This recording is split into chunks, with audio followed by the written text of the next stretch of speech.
Hello, नमस्कार, आदाब, सत श्री अकाल। मैं शिल्पी आप सबका फिर से एक बार ज़ोरदार तरीके से आज की इस नई वीडियो में दिल से स्वागत करती हूँ। और आज यहाँ पर जैसा कि आप स्क्रीन पर देख रहे हैं वो इंतज़ार आज ख़त्म हो गया है, जिसके हम बारे में बात कर रहे थे कि दृष्टि की जो आई बुक है ये 2024 के लिए जो पूरे वर्ष का यहाँ पर आप देख रहे हैं 1 जनवरी 2023 से 10 जनवरी 2024 तक का जितना भी करंट अफेयर्स है अपने में समेकित किए हुए है। ये किताब यूपीपीएससी के लिए रामबाण साबित होती है, क्योंकि इससे हर साल 32 से 35, 30 से 35 क्वेश्चन कंफर्म आते ही आते हैं। आप इससे बाहर करंट अफेयर्स पढ़ने की आपको ज़रूरत नहीं पड़ेगी। आप इन वीडियोस को फॉलो कर लीजिए। मार्केट में ये बुक आ चुकी है, 120-130 रुपए की आपको ये बुक ऑलमोस्ट मिल जाएगी मार्केट में। यदि आप ये बुक नहीं खरीद पा रहे हैं तो जो PDF मैं आपको पढ़ा रही हूँ वो आपको हर वीडियो के बाद उस दिन शाम को दे दिया करूँगी। जैसे कि आज ये लेक्चर हमारा इस टाइम पे आ रहा है, अगर इसमें चेंजेस या समय में बदलाव लाने होंगे तो आप बता दीजिएगा, दिन के किसी और समय में भी इस वीडियो को अपलोड किया जा सकता है। फिलहाल यहाँ ये वीडियो मेरे द्वारा पढ़ाया जा रहा है। आप लोग जुड़ जाइए, ज़्यादा से ज़्यादा लोग। अभी तक चैनल को सब्सक्राइब नहीं किया है तो प्लीज़ सब्सक्राइब करिए, वीडियोस को लाइक करें, अपने दोस्तों के साथ, लोगों के साथ इस वीडियो को ज़्यादा से ज़्यादा शेयर करें, क्योंकि ये इतना महत्वपूर्ण वीडियो है, इतनी महत्वपूर्ण किताब है कि इसके बारे में शब्दों में बयां करना मुझे लगता है इसके वज़न को आंकना कम होगा। इसलिए इस किताब की महत्वता को समझिए और इसको फॉलो करिए और ये मार्केट से किताब लेकर आइए और साथ साथ में पढ़िए, क्योंकि इस वीडियो में आपको मैं ये बताऊंगी कि इस किताब में क्या पढ़ना है, क्या छोड़ना है और किस तरीके से पढ़ना है, ताकि डायरेक्ट आपका वहाँ से प्रश्न जो है क्लिक हो सके। ठीक है, किताब तो बहुत बड़ी है लेकिन पढ़ना कैसे है ये बहुत ज़रूरी है, छोड़ना क्या है ये उससे भी ज़्यादा ज़रूरी है।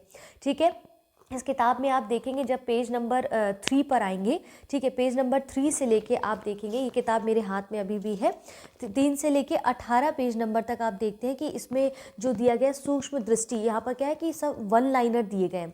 पेज नंबर 3 से पेज नंबर 18 तक हाथ में किताब रखिए, देखिए 1 लाइनर फैक्ट्स दिए गए हैं। इसमें चाहे संक्षिप्ततियाँ हो, राष्ट्रीय हो, अंतर्राष्ट्रीय हो, खेल कूद हो, पुरस्कार हो, तो ये जो 3 से 18 पेज तक का विषय है जिसमें 1 लाइनर टॉपिक सिर्फ दिए गए, यानी कि पूरी करंट अफेयर्स की बुक को इन कुछ पेजेस में समेकित करके लास्ट मोमेंट में रिवाइज करने के लिए बनाया गया। तो इसको मैं लास्ट में दे दूंगी और हर दिन कोशिश करूंगी कि इसका एक एक पेज का फोटो आपको मेरे टेलीग्राम चैनल पर अपलोड हो जाए, मेरे इंस्टाग्राम चैनल पर भी मैं अपलोड कर दूंगी। ठीक है, जो बच्चे नए हैं, मुझे नहीं जानते, आप मुझे फॉलो कर सकते हैं मेरे इंस्टाग्राम चैनल पर, मेरे टेलीग्राम चैनल ग्रुप पर। यहाँ पर सारे PDF लिंक इत्यादि आपको अवेलेबल हो जाएंगे। सो प्लीज़ डू सब्सक्राइब, ताकि टाइमली नोटिफिकेशन मिल सके और चीज़ें आपको अवेलेबल हो जाए। चलिए, समय ज़ाया ना करते हुए आगे हम बढ़ते हैं। आज का जो पहला इस किताब का जो पहला टॉपिक हम लेने वाले हैं वो नेशनल लेवल पर जो भी न्यूज़ रही हैं उनको हम यहाँ पढ़ेंगे।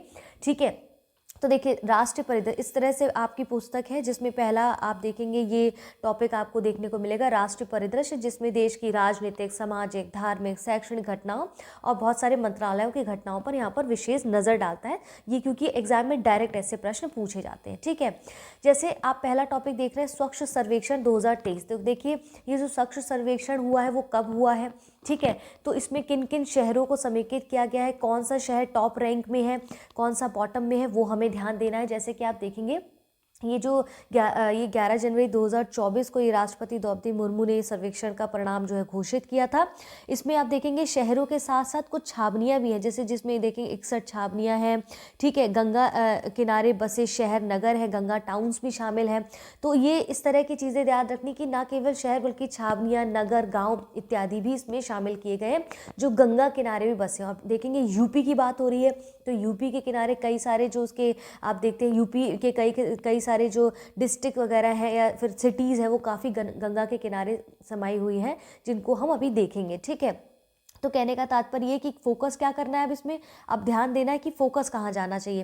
फोकस जाना चाहिए कि कौन सा संस्करण है, ये हमारा 8वां संस्करण है। कौन सा संस्करण है, ये हमारा स्वच्छ सर्वेक्षण का 8वां संस्करण है। ठीक है, अब यहाँ पर और क्या याद रखना है, जैसे इंदौर हमेशा आप देखते हैं हर बार टॉप 1 रैंक पे रहता है, तो 7वीं बार ऐसा हुआ है कि इंदौर टॉप 1 रैंक पे रहा है सबसे स्वच्छ क्लीनेस्ट सिटी के नाम पर। लेकिन इस बार मज़ेदार बात यह कि इतने सालों के बाद इंदौर के साथ साथ आप यहाँ ध्यान देंगे, इंदौर के साथ साथ गुजरात का जो सूरत जो सिटी है वो भी इसके अंतर्गत शामिल किया गया है इस बार। गुजरात के साथ साथ सूरत, इंदौर के साथ साथ सूरत, तो 1 रैंक किस किस का है, इंदौर का है और सूरत का है। तो किसके अंतर्गत आता है, अब देखो हमने ये समझा कि 7वीं रैंक जो है, 7वीं बार फिर से इंदौर हमारी फर्स्ट रैंक पर आया, और फर्स्ट रैंक पे इस बार इंदौर के साथ साथ सूरत भी है। और टॉप 5 आपको यहाँ पर याद कर लेने, जैसे फिर है नवी मुंबई तीसरे नंबर पे, चौथे नंबर पे आपका है विशाखापत्तनम, ठीक है, भोपाल है। फिर इस तरह से आप देखिए कौन कौन सी रैंक किसको कौन सी प्राप्त हुई है। लेकिन फर्स्ट पे इस बार 2 रैंक, और इससे 100% क्वेश्चन आएगा। अब टर्निंग पॉइंट देखिए, एक आपने समझा कि शहर में टॉप 10 में कौन कौन है, ठीक है। शहर में अब 10 शहरों की जो बात हो रही है, इसमें इसकी परिभाषा क्या होगी कि 1 लाख से अधिक जनसंख्या की श्रेणी जहां होगी, उन शहरों में कौन टॉप में है। तो वो आपने देखा इंदौर, सूरत, नवी मुंबई, विशाखापत्तनम, भोपाल है। अब आते हैं दूसरे शहर, कौन से शहर जहां पर 1 लाख से कम जनसंख्या के लोग रहते हैं, उन शहरों में किसका नाम टॉप 5 में है। तो हमने देखा सासवड़ महाराष्ट्र में है, पाटन में है। ये आप देखिए, बस इस वाले को सिर्फ याद रखना है, लेकिन इंपॉर्टेंट आपके लिए ये बहुत है, ठीक है। इसके साथ साथ अब आपने शहर देख लिए, हमने क्या देखा, सिटीज़ देखी हैं। सिटीज़ में टॉप 2 में हमने देखा, टॉप 1 में कौन है, इंदौर और सूरत है। अब हम देखते हैं स्टेट कौन सा है। तो आप देखेंगे शहर, सिटी में कौन है, एमपी, जो कि इंदौर है एमपी में। लेकिन जब राज्य की बात होगी, स्टेट की बात होगी, तो वहां पर टॉप 1 में महाराष्ट्र है। डिफरेंस समझ रहे हैं, शहर में इंदौर जो कि एमपी से आता है, स्टेट में महाराष्ट्र है, याद रखना है। और अगर बात करें यूपी का पेपर देने जा रहे हैं, यूपी पीसीएस के मद्देनजर रखते हो, तो यूपी जो है 9th पोजीशन पे इसमें आता है। बिहार वाले बिहार का देख ले, हमारे लिए इंपॉर्टेंट है, यूपी 9th पोजीशन में इस श्रेणी के अंतर्गत आता है, ठीक है। अब कहने को हो सकता है भाई यूपी पीएससी अपना बदलाव ला रही है चीज़ों में, तो हो सकता है इस तरह के प्रश्न पूछ ले कि शीर्ष 5 जो गंगा नगर हैं, जो गंगा शहर है, वो कौन कौन से हैं। जैसे पहले नंबर पे किसको रैंक प्राप्त हुई, वाराणसी, फिर दूसरे नंबर प्रयागराज, फिर बिजनौर, हरिद्वार, कन्नौज, ठीक है। अब देखेंगे इसमें टॉप 5 आपको जो दिए गए, उसमें से 4, जैसे एक आपका ये उत्तर प्रदेश से है, ठीक है, दूसरा आपका प्रयागराज है, तीसरा आपका बिजनौर है, चौथा आपका कन्नौज है, ठीक है। तो ये 4 तो टॉप 5 में 4 तो आपके यूपी से, एक आपका सिर्फ इसमें जो है वो उत्तराखंड से, हरिद्वार से है, ठीक है। तो 4 राज्य जो है आपके, 4 नगर जो गंगा किनारे यूपी में बसते हैं, वो वाराणसी, प्रयागराज, बिजनौर और कन्नौज है, और फिर एक उत्तराखंड से है। तो टॉप रैंक्स आप याद रखिएगा, इंपॉर्टेंट हो सकता है, क्योंकि यहाँ से प्रश्नों की बनने की संभावनाएं बढ़ चुकी हैं, ठीक है। अब दूसरी चीज़ देखिए, इसमें अब जैसे एमपी में बात कह रहे हैं ना, छावनी की भी हमने बात की थी कि भाई देखना है कि ना केवल शहरों राज्यों को, बल्कि छावनी और गंगा किनारे बसे शहरों को भी इन्होंने श्रेणी के अंतर्गत रखा है। अब जैसे यहाँ पर ध्यान देने वाली बात क्या है कि मध्य प्रदेश में स्थित जो महू छावनी है ना, महू छावनी क्या है, महू छावनी है भारत की सबसे स्वच्छ छावनी, उसको घोषित किया गया है। तो महू छावनी जो कि एमपी में, तो छावनियों में महू छावनी जो कि एमपी में है, ठीक है। और आप देखेंगे एक चीज़ और देखेंगे, इतने वर्षों में ऐसा हुआ है कि 1 लाख से अधिक संख्या जहाँ पर है, उन शीर्ष 20 शहरों में, टॉप 10 में तो यूपी का नाम इसमें नहीं है, ठीक है, लेकिन 20 शहरों में आप देखेंगे टॉप 20 में, वहाँ पर नोएडा जो है 14वें स्थान पर है। केवल एक ही शहर है यूपी का, नोएडा, जो कि 14वें स्थान पर ये रैंक हासिल किए हुए है, ठीक है। इसके बाद आप यहाँ पर अब एक चीज़ और देखिए प्रश्न तो इससे बहुत ज़्यादा बनने की संभावना है यहाँ पर, लेकिन अब बदलाव जैसे आ रहे हैं, तो हो सकता है यूपीपीएससी यहाँ से आपसे बहुत प्रश्न पूछ सकता है। यहाँ से क्या पूछ सकता है कि चलो भैया, नोएडा का तो पता चल गया 14वीं रैंक प्राप्त है, यूपी का सिर्फ एक शहर है जहाँ से 20 टॉप 20 में यूपी का एक शहर आ रहा है, ठीक है। इसके बाद आता है आपका गाजियाबाद को 38वां स्थान प्राप्त है, अलीगढ़ को आपका 40वां स्थान प्राप्त है, वाराणसी को 41वां, लखनऊ को 44वां, फिरोजाबाद को 52वां और प्रयागराज को 71 पोजीशन प्राप्त है। तो ये रट लीजिए, क्योंकि यूपी का पेपर देने जा रहे हैं, तो यूपी इस रैंक में कहाँ कौन सी पोजीशन हासिल करता है, वो बहुत इंपॉर्टेंट है, ठीक है। यहाँ तक स्पष्ट हो गया, समझ रहे हैं ना कि कैसे कैसे पढ़ना है भाई, कौन सी जो है 8वां संस्करण है, ये कब जारी किया गया, ठीक है। 7वीं बार इंदौर फिर से इसमें टॉप 1 में आया, टॉप 1 में गुजरात भी आपके आए, और कितनी संख्या के अंतर्गत शहरों में टॉप 5 में कौन है, राज्यों में टॉप 5 में कौन है, गंगानगर में यूपी के कितने हैं, और अगर देखें तो टॉप 20 में यूपी के कितने हैं, या टॉप 20 के बाहर भी देखें, इस पूरी जितने भी इसमें 100 देखिए कि कितने सारे राज्यों शहरों को शामिल किया गया, उसमें यूपी किस किस पोजीशन पे है, ये मोस्ट इंपॉर्टेंट यहाँ पर लिख लीजिए, इसको आपको रटना है। अगर आपके पास किताब नहीं है तो इसका PDF इत्यादि मैं आपको डे बाय डे की वीडियो के अकॉर्डिंग जारी करती रहूँगी, ठीक है। इसके बाद अब यहाँ पर आइए, यहाँ पर दूसरी चीज़ क्या दे रहा है, जैसे अब कचरा मुक्त शहरों में, अब यहाँ पर क्या हुआ, नोएडा को 14वां स्थान जो मिला है ना, तो कचरा मुक्त शहरों की स्टार रेटिंग के अंतर्गत नोएडा को 5 स्टार शहर के रूप में प्रमाणित किया गया है। तो आपका ये इंपॉर्टेंट फैक्ट हो जाता है। ठीक है, अब भाई ये भी तो कह सकते हैं कि भाई जो ये स्वच्छ भारत मिशन जो लॉन्च किया गया था, इसके गीत के बोल क्या थे, क्योंकि इस तरह के स्टेटमेंट दे सकते हैं ना, निम्नलिखित कथनों में से कौन से सही है, और 4 स्टेटमेंट दे दिया स्वच्छ भारत मिशन के संदर्भ में और आपको बताना पड़ेगा। तो नया, इसका शीर्षक क्या था, नया संकल्प नया प्रकल्प। ठीक है, क्या इसका थीम था, मतलब इसका जो शीर्षक एंथम था उसका क्या शीर्ष था, शीर्षक नया संकल्प नया प्रकल्प। ये रट लीजिए यहाँ पर, नया संकल्प नया प्रकल्प क्या है, नया संकल्प नया प्रकल्प। ठीक है, और इसका गीत के गायक कौन थे, तो इसके गीत के गायक आप देखेंगे कैलाश खेर है। तो ये छोटी छोटी चीज़ें आपको याद रखनी है।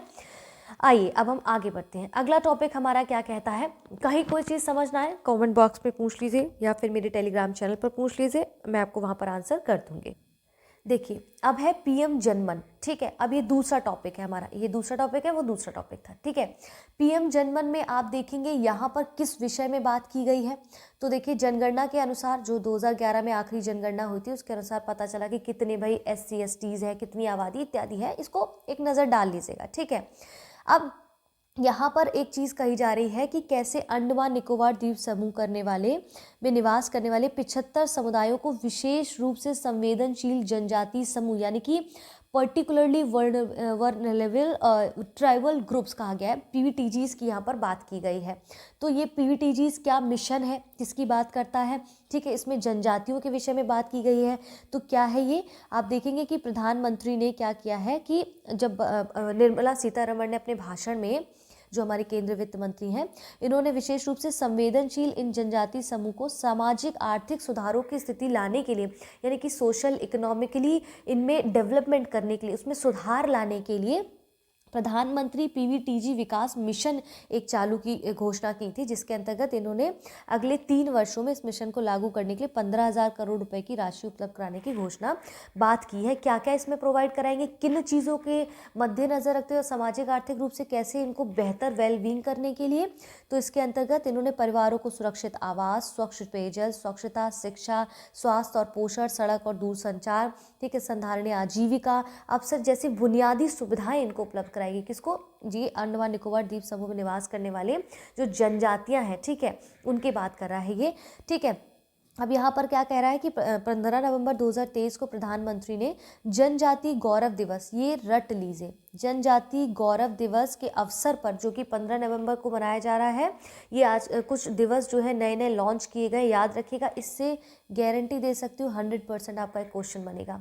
जनजाति गौरव दिवस के अवसर पर झारखंड के खूंटी जिले से प्रधानमंत्री जनजाति आदिवासी न्याय महाअभियान, जिसे PM जनमन कहा गया है, तो इसका फुल नाम क्या है, प्रधानमंत्री जनजाति आदिवासी न्याय महाअभियान, जिसको जनमन कहा गया, इसकी शुरुआत की है। ठीक है, तो याद रखिएगा कि इसका शॉर्ट फॉर्म के नाम से आता है, तो आपको याद रखना है। अब जैसे यहाँ पर जनजाति गौरव दिवस जो मनाया जा रहा है 15 नवंबर को, तो क्या आप बता सकते हैं कि इस दिन ऐसा क्या विशेष हुआ था, किस व्यक्ति की जन्म तिथि, पुण्यतिथि इत्यादि क्या है जिसके समय पर इस दिवस का नाम रखा गया है। तो आप हमें कमेंट बॉक्स में ज़रूर बताइएगा, सर्च करिए क्या है इसके पीछे का कारण। और आप फिर दूसरा टॉपिक, इसी में दूसरी चीज़ क्या ध्यान रखनी है कि ये मिशन जो है केंद्रीय जनजाति कार्य मंत्रालय के साथ साथ 9 मंत्रालयों के माध्यम से 11 महत्वपूर्ण क्षेत्रों पर ध्यान दे रहा है, जिसमें से विशेषता पक्का घर, सड़क कनेक्टिविटी और पाइप से जलपूर्ति आदि पर ज़्यादा ध्यान केंद्रित किया जाएगा इस मिशन के अंतर्गत। तो कितने मंत्रालयों के साथ, 9 मंत्रालयों के साथ, तो सिर्फ 1-2 मंत्रालय का नहीं बल्कि 9 मंत्रालयों की बात की गई है। ठीक है, इसके बाद यहाँ पर ये सब चीज़ें ध्यान देनी है। ऊपर हमें ध्यान देना है, जैसे यहाँ पर बात कर रहा है अंडमान निकोबार द्वीप समूह की। अब देखिए बेसिक से कैसे जोड़ना है इसको। ठीक है, ये तो रहा करंट अफेयर्स। अब बेसिक के साथ हमें क्या कैसे जोड़ना होता है वो हमें यहाँ पर समझने वाली बात होती है। ठीक है, अब यहाँ पर मैं इसको हाईलाइट कर देती हूँ ताकि आपको समझ आ सके। देखिए इसमें हाईलाइट करती हूँ मैं, जैसे यहाँ पर अब कह रहे हैं अंडमान निकोबार द्वीप समूह की बात कर रहे हैं। ठीक है, किसकी बात कर रहे हैं, अंडमान निकोबार द्वीप समूह की बात कर रहे हैं। इसको डन करती हूँ, अंडमान निकोबार द्वीप समूह की बात कर रहे हैं। ठीक है, तो आपकी ड्यूटी क्या बनती है, अब आप इंटरनेट पे जाइए, सर्च करिए कि अंडमान निकोबार द्वीप समूह में कितनी जनजातियां हैं, ठीक है, जिनके संरक्षण की बात की जा रही है, या फिर कितने प्रकार की जनजातियां वहाँ पर पाई जाती हैं, क्योंकि कह रहे हैं ना अंडमान निकोबार द्वीप समूह को विशेषता इन्होंने हाईलाइट किया है। तो वहाँ पर कितने प्रकार की जनजातियाँ जो हमारे एग्जाम के पॉइंट ऑफ व्यू से इंपॉर्टेंट है, जाके उसे आज इंटरनेट पर सर्च करिए। ठीक है, तो क्या क्या इंपॉर्टेंट है, पहले जनजातीय गौरव दिवस कब मनाया जा रहा है, ठीक है, किस शहर में मनाया जा रहा है, और ये पीएम जनमन क्या है, ठीक है, इसके अंतर्गत कितने मंत्रालय काम कर रहे हैं और किस को मद्देनज़र रखते हुए इन्होंने इस पीएम जनमन को शुरू किया है, किस ये जातियों जनजातियों की बात कर रहे हैं, किस क्षेत्र के जनजातियों की, निवास करने वाले जनजातीय समुदायों की बात की जा रही है। ठीक है, फुल नाम इसका है PVTGs, particularly vulnerable tribals group. ठीक है, और ये ग्रुप है जिसका नाम है विशेष रूप से संवेदनशील जनजातीय, याद रहेगा। आगे बढ़ते देखिए, अब इसमें बहुत सी, ऐसा नहीं कि सब लाइन टू लाइन हमने यहाँ पढ़ा है, बहुत सी चीज़ों को छोड़ा जो अपने एग्जाम के पॉइंट ऑफ व्यू से महत्वपूर्ण नहीं है। ठीक है, तो जो महत्वपूर्ण है बस उसी पे फोकस रखना, वरना आप भटक जाएंगे।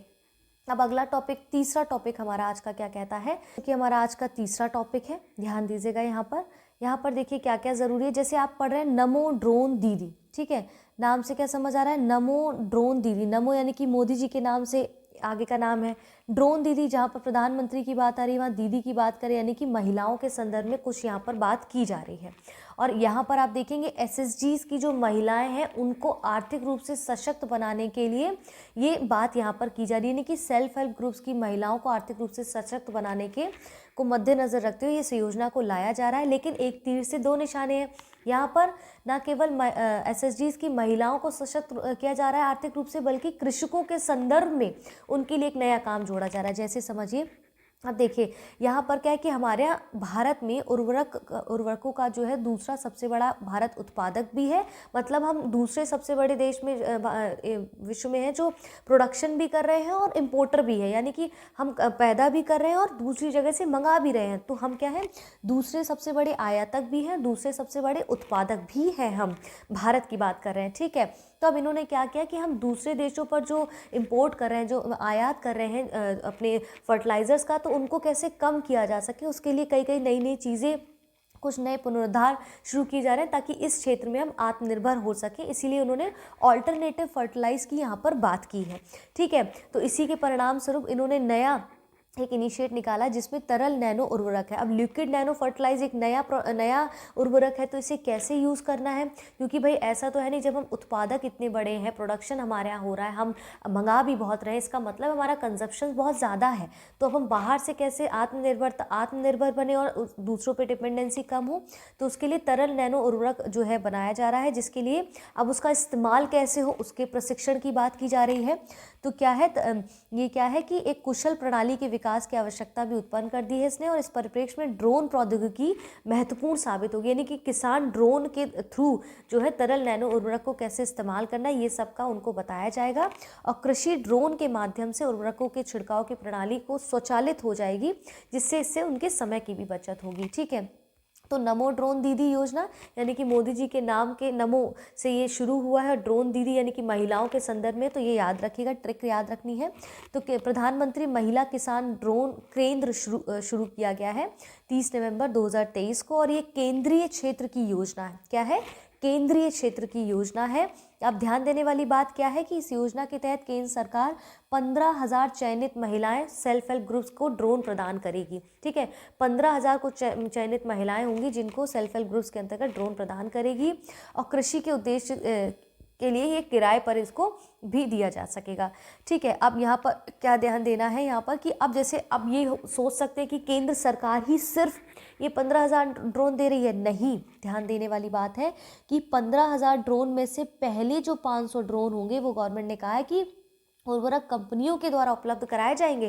पूरी तरह से ये केंद्र सरकार की ये योजना का जो 15,000 ड्रोन दिए जा रहे हैं मात्र केंद्र सरकार की पहल नहीं, बल्कि स्टार्टिंग के जो 500 ड्रोन होंगे वो उर्वरक कंपनियों के द्वारा दिए जाएंगे। बाकी के 14,500 ड्रोन जो है अगले 2 साल में केंद्रीय सहायता के माध्यम से उपलब्ध कराए जाएंगे। तो ये 50-50 तरह की आप देखेंगे प्राइवेट और गवर्नमेंट वाली जो योजना है, इसमें उर्वरक कंपनियां 500 ड्रोन देंगी पहले, फिर 14,500 ड्रोन अगले 2 वर्षों में केंद्रीय सहायता के माध्यम से दिए जाएंगे। तो ये लाइन हूबहू आपको वहाँ पर मिल सकती है, कुछ बदलाव के साथ। अगर आपको नहीं पता होगा तो गलती यहाँ पर हो सकती है। ठीक है। अब यहाँ पर क्या है कि ये जो सेल्फ हेल्प ग्रुप्स है इनमें ड्रोन की 80% लागत जो है यानी कि अधिकतम 8 लाख रुपए तक केंद्रीय वित्तीय सहायता के माध्यम से उपलब्ध करा रहे हैं, यानी कि 100% यहाँ पर केंद्र सरकार कुछ नहीं कर रही है, ठीक है। 80% की जो लागत है वो केंद्रीय वित्तीय सहायता से दी जाएगी और बाकी 20% जो उर्वरक कंपनियां उनकी बात कर रहे हैं, ठीक है। अब इसमें क्या क्या होगा इस योजना के तहत कि हर चयनित जो भी 15,000 जो भी इसमें महिलाएं चयनित होंगी उन्हें एक एक सदस्य को ड्रोन पायलट प्रशिक्षण भी दिया जाएगा और ऐसे समूह भी बनाए जाएंगे जिसमें अन्य सदस्यों को ड्रोन टेक्नीशियन सहायक के रूप में भी प्रशिक्षित किया जाएगा, यानी कि ड्रोन उड़ाना कैसे ये भी कुछ महिलाओं को चयनित करके बताया जाएगा और कुछ ग्रुप ऐसे भी बनाए जाएंगे जिनको ड्रोन की टेक्निकल प्रॉब्लम्स के बारे में भी पता हो, उस तरह से भी उनको प्रशिक्षित किया जाएगा, ठीक है। तो यानी कि इस योजना के तहत क्या हो रहा है, ग्रामीण महिलाओं को ड्रोन संचालन में प्रशिक्षित करें, उन्हें ड्रोन दीदी के रूप में रूपांतरित किया जा रहा है, ठीक है, याद रखिएगा। और 15 अगस्त 2023 को 77वें स्वतंत्रता दिवस के अवसर पर प्रधानमंत्री मोदी ने जो है ड्रोन दीदी योजना की घोषणा की थी, ठीक है। ध्यान रहेगा क्या क्या इंपॉर्टेंट है, तो पूरी तरह से केंद्र स्वायत्त योजना नहीं है, ये 50-50 का यहाँ पर काम है। जो 15,000 ड्रोन है उसमें 500 ड्रोन उर्वरक कंपनी देगी, 14,500 ड्रोन अगले 2 वर्षों में केंद्रीय सहायता से दिया जाएगा और 80% की जो लागत इस ड्रोन में लग रही है वो केंद्रीय वित्तीय सहायता के माध्यम से प्राप्त होगी, पूरा 100% नहीं है, ठीक है। तो हो सकता है घुमा फिरा के लाइनें आपसे इस तरह से पूछ ले, याद रहेगा। आगे बढ़ते हैं, आज का चौथा टॉपिक आपका होने वाला है यहाँ पर 5 राज्यों में विधानसभा चुनाव। तो पहले तो बेसिक्स पे आ जाते हैं, ठीक है। सबसे पहले आपको पता होना चाहिए विधानसभा चुनाव की प्रक्रिया क्या है, क्योंकि देखिए जब भी कोई करंट अफेयर्स आए तो कैसे बेसिक के साथ उसको जोड़ना है, तो पॉलिटी से जाके इस टॉपिक को पढ़िए, पहली चीज़, ठीक है। अब जब ये बात कर रहे हैं तो कितने राज्यों में, वो राज्य कौन कौन से हैं, याद रखना होगा कि जिस विधानसभा चुनाव की जहाँ पर बात करें वो कौन कौन से 5 राज्य हैं, वहाँ पर कितनी सीटें हैं विधानसभा की, ठीक है, कौन सी पार्टी वहाँ पर ने ज़्यादा सीटें जीती हैं और कौन वहाँ पर सीएम है, उसके अध्यक्ष वहाँ पर स्पीकर कौन है, इन सब चीज़ों का हमें ध्यान रखना है, बहुत अंदर घुसने की ज़रूरत नहीं है और बेसिक में विधानसभा चुनाव की जो प्रक्रिया है उसको एक बार देख लेना है, ठीक है। अब इसमें ऊपर पढ़ने की ज़रूरत नहीं। अब जब चुनाव की बात आई है तो और भी चुनाव के साथ साथ अब निर्वाचन प्रणाली के बारे में भी, चुनाव प्रणाली के बारे में भी एक बार देख लीजिएगा, हो सकता है संबंधित प्रश्न है तो मे भी उससे प्रश्न बन सके, है ना। भारत में निर्वाचन आयोग के बारे में ज़रूर पढ़ लीजिएगा बेसिक के तौर पर।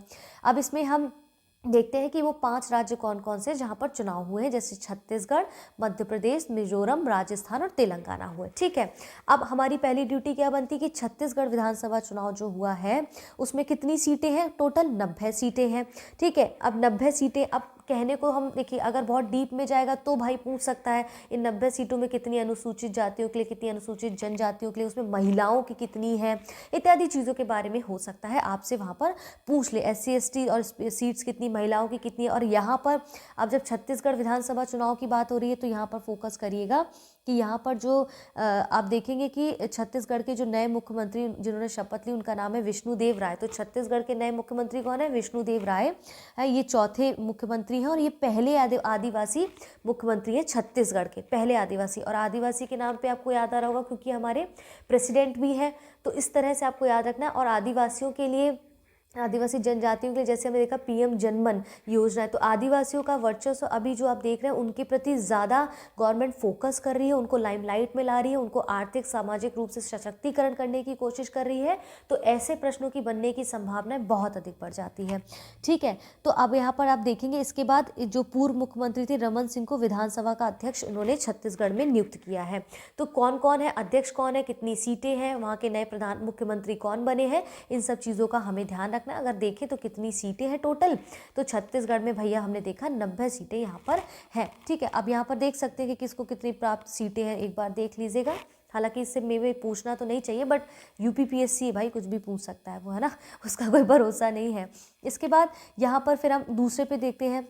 इसके बाद हमने ये देखा, अब हम इसके बाद 21 पेज में 22, ओके। अब यहाँ पर हमने ये देखा, इसके बाद छत्तीसगढ़ में देखा। अब दूसरा हमारा राज्य था मध्य प्रदेश, ठीक है। तो मध्य प्रदेश की यहाँ पर बात हो रही, तो मध्य प्रदेश में जो विधानसभा चुनाव हुए हैं, सबसे पहले तो हमें देखना है यहाँ पर कितनी कुल सीटें मध्य प्रदेश में, 230 सीटें विधानसभा में, ठीक है। अब इसमें देख लीजिएगा, एक बार नज़र डाल लीजिएगा कितनी अनुसूचित जो SC STs की सीटें रिजर्व है, ठीक है। अब इसमें क्या है, भोपाल के मोहन यादव ने मध्य प्रदेश में नए मुख्यमंत्री के रूप में शपथ ग्रहण की है। तो मुख्यमंत्री जो नए बने हैं मोहन यादव, मध्य प्रदेश के नए मुख्यमंत्री मोहन यादव बने हैं, ठीक है। और अब ये देखेंगे कि नरेंद्र सिंह तोमर को विधानसभा अध्यक्ष जो है नियुक्त किया गया। किसको? नरेंद्र सिंह तोमर को। तो मध्य प्रदेश में नए जो स्पीकर हैं वो नरेंद्र सिंह तोमर है। और यहाँ पर किस पार्टी को कितनी सीटें प्राप्त हुई एक बार आप देख लीजिएगा। अब आते हैं मिजोरम की बात करते हैं। यहाँ पर किसकी? मिजोरम की बात करते हैं। तो मिजोरम विधानसभा जो चुनाव हुआ है उसमें आप देखेंगे किसको कितनी टोटल सीटें? 40 सीटें प्राप्त हैं यहाँ पर, ठीक है। कितनी सीटें हैं? 40 सीटें हैं यहाँ पर। पेन चेंज करती हूँ थोड़ा सा और समझ आए। 40 सीटें यहाँ पर हैं, ठीक है। उसमें से कितनी सीटें अनुसूचित जनजातियों के लिए आरक्षित है वो देख लीजिएगा। इसके बाद अब सेम क्या चीज़ है, कौन यहाँ पर जो है सीएम बने हुए हैं वो देखेंगे। इससे पहले देखेंगे यहाँ पर 2019 में एक JPM, ठीक है, ये रीजनल पार्टी है, क्षेत्रीय दल पार्टी है जिसको मान्यता प्राप्त हुई। तो नई पार्टी का नाम यहाँ पर याद रखना है, ZPM जो है उनके बारे में आप देख लीजिएगा एक बार इंटरनेट पे। जो नई पार्टी जुड़ी है इसलिए हो सकता है चर्चा का विषय बना रहे, ठीक है। तो 8 दिसंबर 2023 को ZPM पार्टी के नेता लाल दुहोमा ने मिजोरम के मुख्यमंत्री के रूप में इन्होंने शपथ ग्रहण की है। और ये जो है IPS ऑफिसर भी रह चुके हैं और मिजोरम के ये छठे देखा जाए तो छठे मुख्यमंत्री है। और इसके बाद आप देखते हैं कि यहाँ पर इन्होंने ये पद जो है संभाला है। और देखिए, ठीक है, ये सारी चीज़ें हमें याद रखनी कि कितनी सीटें हैं, कौन मुख्यमंत्री बना है। और लाल दुहोमा की बात की जाए तो ये IPS ऑफिसर है और इस समय मिजोरम के छठे मुख्यमंत्री भी बने हैं। और IPS अधिकारी के रूप में इन्होंने प्रधानमंत्री इंदिरा गांधी की सुरक्षा में भी तैनात रह चुके हैं। तो इनका काफ़ी पुराना इतिहास रहा है। और ये ऐसे पहले आप एक चीज़ और देखेंगे, 1988 में पहले ऐसे दल बदल विरोधी कानून के तहत ये आयोग घोषित होने वाले जो है पहले लोकसभा सांसद थे, ठीक है। तो पहले लोकसभा सांसद जो हमारे भारत में थे 1988 में, जिन पर दल बदल विरोधी कानून से उन्हें आयोग घोषित किया गया था, एंटी डिफेक्शन लॉ। अब दल बदल कानून की बात आई है तो आपकी ड्यूटी क्या बनती है? आपकी ड्यूटी बनती है कि भाई जाइए और देखिए दल बदल कानून क्या है। ये आपका होमवर्क है कि दल बदल कानून के बारे में आपको यहाँ पर पता होना चाहिए। तो आपका होमवर्क क्या है कि दल बदल कानून के बारे में आप यहाँ पर होमवर्क करिएगा, ठीक है। और हमें बताइएगा दल बदल कानून के बारे में कौन क्या क्या करता है इसके अंतर्गत, और किस अनुच्छेद के अंतर्गत या नहीं भी अनुच्छेद के अंतर्गत है। जो भी इसके बारे में आप जानते हैं वो हमें कॉमेंट बॉक्स में बताइएगा, ठीक है। आप जान लीजिए, वो बहुत महत्वपूर्ण है। तो हमने देखा कि 5 राज्य में जो हमारा ये हुआ है, मतदान हुआ है। अब उसमें हम अगली कड़ी में बढ़ते हैं, राजस्थान का विधानसभा चुनाव। यहाँ पर टोटल कितनी सीटें? 200 सीटें। अब आप क्या करेंगे, एक पेज लेंगे और वहाँ पर आप लिखेंगे, भाई क्या लिखना है आपको वहाँ पर आपको लिखना है कि जो 5 राज्य यहाँ पर कह रहे हैं, छत्तीसगढ़ कह रहा है, ठीक है, छत्तीसगढ़ कह रहे हैं। इसके बाद आप देखेंगे MP कह रहे हैं। फिर इसके बाद आपका मिज़ोरम आ जाता है, ठीक है, आपका मिज़ोरम आ जाता है। फिर आपका राजस्थान आ जाता है। फिर आपका तेलंगाना आ जाता है। तो यहाँ पर टोटल कितनी सीटें हैं, ठीक है, कितनी सीटें हैं, CM कौन है, इत्यादि को आपको थोड़ा ध्यान रखना होगा। जैसे राजस्थान विधानसभा चुनाव जो हुए हैं उसमें टोटल 200 सीटें हैं। 34 सीटें अनुसूचित जनजाति और 25 सीटें STs और 34 सीटें SCs को हैं। एक बार नज़र डाल लीजिएगा, बहुत महत्वपूर्ण ये नहीं है लेकिन महत्वपूर्ण कितनी सीटें हैं, ठीक है। तो राजस्थान की बात अगर हम कर रहे हैं तो यहाँ पर मुख्यमंत्री के रूप में भजनलाल शर्मा ने यहाँ पर जो है नया कार्यभार संभाला है CM के रूप में। और इसके बाद यहाँ पर इन्होंने देखेंगे विधानसभा जो अध्यक्ष नियुक्त हुए वासुदेव देवनानी हुए हैं। किस दल को कितनी सीटें प्राप्त हुई एक बार नज़र डाल लीजिएगा, ठीक है। इसी के साथ साथ तेलंगाना विधानसभा चुनाव में कितनी सीटें हैं, विधानसभा में 119 सीटें हैं। तो लिस्ट बना लीजिएगा इनकी और कितनी किसको प्राप्त है, SC ST को देख लेना है आपको एक बार। इसके साथ साथ आप देखेंगे यहाँ पर ये जो है अनुमुला रेवंत रेड्डी जो है नए मुख्यमंत्री, इन्होंने शपथ ग्रहण की है। तो अनुमुला रेवंत रेड्डी, ठीक है, यह हाईलाइट करती हूँ। अनुमुला रेवंत रेड्डी जो है तेलंगाना के नए मुख्यमंत्री यहाँ पर आए हैं। इसके बाद आप देखते हैं यहाँ पर ये सब चीज़ें हो गई, ठीक है। तो कितने स्टेट हैं, कहाँ पर कौन कौन से जो है CM बने हैं, कितनी सीटें, आप देख लेना इसको। तो इस तरह से देखिए पूरा इतने बड़े टॉपिक में हमने सब कुछ तो देखिए नहीं पढ़ा है ना, क्योंकि बहुत सी चीज़ें ऐसी हैं जो हमारे एग्जाम्स के लिए बहुत महत्वपूर्ण नहीं है। तो आपको याद रखना है जो महत्वपूर्ण आपको बताया जा रहा है आप उसको रट लीजिए बस, ज़्यादा हपड़ चपड़ में और बहुत ज़्यादा इधर उधर भागने की ज़रूरत नहीं है, अदरवाइज़ कन्फ्यूजन क्रिएट होगा, ठीक है। तो हमने क्या क्या देखा यहाँ पर, हमने ये इतने टॉपिक देख लिए अभी तक, हमने 4 टॉपिक देख लिए हैं। ठीक है, अब हम 5वें टॉपिक पर आते हैं, जो कि हमारा है अनुच्छेद 370 पर सर्वोच्च न्यायालय का ऐतिहासिक निर्णय जो आया है, इसके विषय में यहाँ पर क्या कहा गया है, आइए अब उसको समझते हैं। अच्छा, इससे पहले आगे बढ़ूँ ये बता देती हूँ कि जो आपसे ये सीटों की संख्या मैंने यहाँ पूछी है ना, ये पिछले साल भी इस तरह से पीटी में प्रश्न बना था कि अलग अलग स्टेट दे दिए गए, उनके सामने सीटें दे दी गई, कहा गया सही मिलान करिए। तो जब तक आपको पता नहीं होगा कौन सी कितनी विधानसभा में किसको कितनी सीटें, आप ये नहीं प्रश्न कर पाएंगे। इसलिए आपको रट लेना और लिस्ट बना के ज़रा हमें टेलीग्राम पर भेजिए कि आपने क्या नोट्स बनाए हैं, कैसे इसको पढ़ा है, कैसे इसको समझा है। ठीक है, देखिए अब 370 किसको नहीं पता, 370 में पता है ये जो अनुच्छेद है वो 2019 में कैसे जम्मू कश्मीर के लिए हटा दिया गया है। ठीक है, तो यहाँ पर हमें ध्यान देना है कि सर्वोच्च न्यायालय ने एक ऐतिहासिक निर्णय दिया है, वो निर्णय पॉजिटिव ही आया हुआ है। तो कुछ यहाँ पर संशोधन इत्यादि किया है जिसको हमें यहाँ पर समझना आया। ठीक, तो क्या यहाँ पर देखना है कि 300, ये पूछा भी गया है पहले भी कि 370 जो है वो किससे संबंधित है, जम्मू कश्मीर के को विशेष दर्जा जो प्राप्त था उससे संबंधित ये आर्टिकल है। अब इसमें नए संशोधन इत्यादि नए प्रावधान क्या किए गए वो ध्यान देना है। जैसे अनुच्छेद 335A जो आर्टिकल 317 से ही उपजा है, तो ये आपके लिए इंपॉर्टेंट रहता है। तो ये जम्मू कश्मीर से संबंधित है, इसको आपको याद रखना है। ठीक है, ये जो अनुच्छेद है किस लिए इंपॉर्टेंट है, ये जम्मू कश्मीर की विधायिका को स्थानीय निवासियों को, वहाँ के स्थानीय निवासियों को परिभाषित करने का अधिकार देता है। और इस अनुच्छेद के अंतर्गत स्थानीय निवासियों को जमीन खरीदने, कारोबार करने, नौकरी आदि के बारे में विशेष प्रोविज़न किए गए थे। आप देखेंगे अगस्त 2019 में भारतीय संसद ने अनुच्छेद 370 और अनुच्छेद 35A के तहत जम्मू कश्मीर को प्रदत्त विशेष दर्जा समाप्ति को मंजूरी प्रदान कर दी थी। तो ये बहुत इंपॉर्टेंट हो जाता है कि 35A के अंतर्गत क्या बात कही गई थी, क्या बात बोली गई है, उसको याद रखना है। ठीक है, तो 370 अनुच्छेद 35A को जो है निरस्त कर दिया गया था और 31 अक्टूबर 2019 से जम्मू कश्मीर एवं लद्दाख को 2 पृथक केंद्र शासित प्रदेशों के रूप में पुनर्गठित कर दिया गया था 2019 में। तो अब आप ये बताइएगा कि जम्मू कश्मीर लद्दाख की जो बात कर रहे हैं, लद्दाख में कितने ज़िले हैं अपने। ठीक है, एक देख लीजिएगा थोड़ा नॉर्मल नॉलेज के लिए, लद्दाख में टोटल कितने ज़िले हैं और हमारे भारत में टोटल कितने यूटीज़ है, यानी कि संघ शासित प्रदेश कितने हैं। ठीक है, यूटी जो है वो कितनी है हमारे देश में, तो वो भी बताइए कमेंट बॉक्स में। और लद्दाख में कितने ज़िले हैं इसको ज़रा ध्यान रखिएगा। तो यहाँ पर देखिए कुछ महत्वपूर्ण तथ्य हमें देखने हैं। जैसे यहाँ पर सर्वोच्च न्यायालय के अनुसार 5 अगस्त 2019 को ये निर्णय हुआ था, संवैधानिक एकीकरण को बढ़ाने के उद्देश्य से लिया गया था, ना कि इसका उद्देश्य विघटन था। ठीक है, तो अब यहाँ पर आप देखेंगे कि ये जो निर्णय लिया गया था, तो बेसिकली यहाँ पर सर्वोच्च न्यायालय के द्वारा 370 हटाने को वैध ठहराते हुए धारित किया गया था। और ये कैसे स्थानीय लोगों को, ये विधायिका ने तय किया कि स्थानीय लोगों के संदर्भ में उन्होंने जो एक जो निर्णय लिया गया था जिसको यहाँ पर वैध ठहराया गया था। ठीक है, तो वो सारी चीज़ें यहाँ पर जो है आपको दी गई हैं। इसके साथ साथ 1-2 चीज़ें और इसमें समझनी है इंपॉर्टेंट, जिसके यहाँ पर क्या है कि कब किसको हटाएगा, किसको जोड़ा गया था, किस अनुच्छेद के अंतर्गत किसकी बात कर रहा है। और इससे संबंधित अगर हम बेसिक्स की बात करेंगे तो कितने यूटीज़ इत्यादि, इनको भी थोड़ा देख लेना है आपको। अब देखिए 2019 में जो ये बदलाव लाया गया था उसमें अब संशोधन किया गया है, उस विधेयक में 2023 में जो संशोधन किया गया है वो कैसे इंपॉर्टेंट है इस संदर्भ में हमें यहाँ समझना है। जैसे इसमें लिखा है कि पुनर्गठन संशोधन अधिनियम 2023। ठीक है, इसके अंतर्गत क्या था, ये बहुत इंपॉर्टेंट है, देखिएगा कि कश्मीरी प्रवासियों में से अधिकतम 2 सदस्यों को विधानसभा में नामित करने का प्रोविजन है, जिसमें से 1 महिला सदस्य होगी।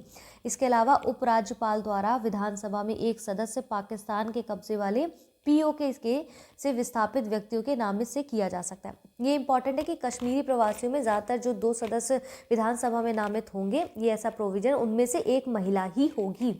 ठीक है, दूसरा फैक्ट यहाँ पर क्या ध्यान रखने वाला है कि इस विधेयक में जम्मू कश्मीर विधानसभा में सीटों की कुल संख्या 107 से बढ़कर 114 हो गई, यानी कि 7 सीटें बढ़ा दी गई हैं।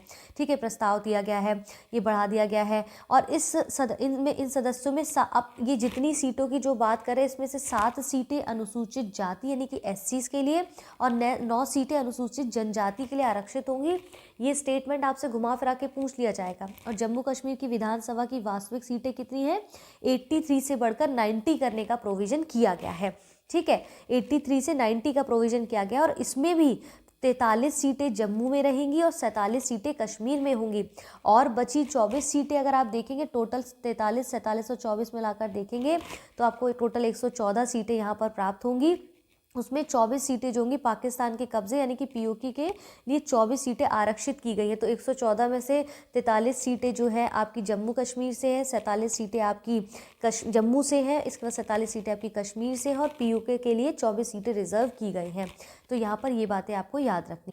ठीक है, अब यहाँ पर कुछ बच्चे हो सकता है ये प्रश्न उठाएं कि मैम यहाँ पर 7 सीटें मात्र एससी को दी है, 9 सीटें एसटी को क्यों दी गई, कि हो सकता है यहाँ पर एसटीज की संख्या ज़्यादा हो इसलिए 2 सीटें उनको एक्स्ट्रा दी गई हो, है ना। तो 100 जो 7 सीटें यहाँ पर बढ़ी थी वो 7 सीटें अनुसूचित जाति और 9 सीटें अनुसूचित जनजातियों को दी गई हैं। अब यहाँ पर देखिए यूपीपीएससी हो सकता है इस तरह के प्रश्न बाई चांस बनाती तो नहीं है। जैसे कि पहली बार जो ये संशोधन का पुनर्गठन की जो बात की थी, विधेयक जो आया था सबसे पहले लोकसभा में रखा गया था, इसके बाद आपका राज्यसभा में रखा गया था। तो ये याद रखिएगा थोड़ा सा, ठीक है। ये सब चीज़ें इसमें याद रखनी है, छोटी छोटी सी चीज़ें हैं क्योंकि ये अभी मुद्दा बना हुआ है काफ़ी टाइम से, तो हो सकता है यहाँ से आपसे प्रश्न पूछ लिया जाए। तो जो इस टॉपिक के अंदर महत्वपूर्ण है वो मैंने आपको इतना यहाँ पर बता दिया है।